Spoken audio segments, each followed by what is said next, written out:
Hi guys, John here from Optics Warehouse. So today we're going to be looking at tube size of your scope and what does it actually do? What's the effects of having a larger diameter tube? So obviously most common scopes beforehand were a 1-inch tube like this Hawk here. Obviously with the 1-inch tube, the more common misconception is the amount of light that you get through is a lot greater on a larger diameter scope.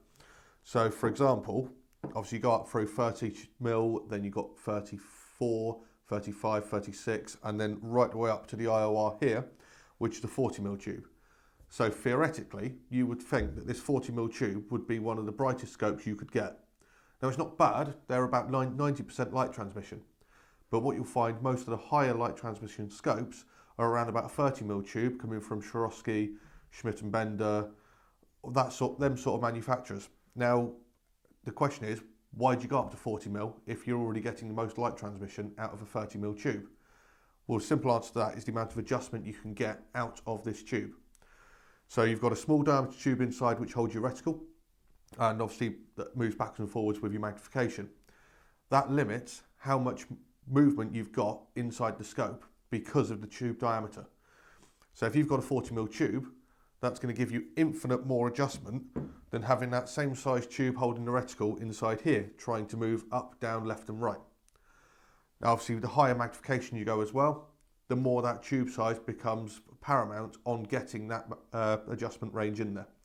So because this is only a 3 to 9, when you've got a 1-inch tube, it will still give you a fair amount of adjustment because the tube inside isn't particularly long. So you've got quite a bit of movement up and down in that distance. Whereas if we come across to the IOR again, because it goes up to 52 times magnification, the tube length is a lot longer. So how far that has to travel when you change magnification. Now because of that, that comes further down here. It's got more leverage up and down, so that distance is greater. Hence, you need a larger diameter tube to get most amount of adjustment. One of the common things we found when doing a field target was having the Falcon T50s when people are starting. It's a 50 mag scope on a 30mm tube. Because it's Chinese build quality, it was cheap materials, so it was thicker materials for the needed strength. And obviously with that, that stops you having that adjustment inside. So you'd only get 30 MOA roughly of internal adjustment. Whereas this IOR here with the 40mm tube, this gives you over 100 MOA of adjustment.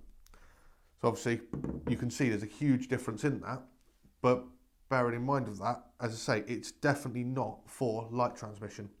Light transmission is the quality of glass that you use and obviously the amount of lenses through the scope. You don't particularly need that much light transmission with a target scope because you're going to be using that for daytime use generally only.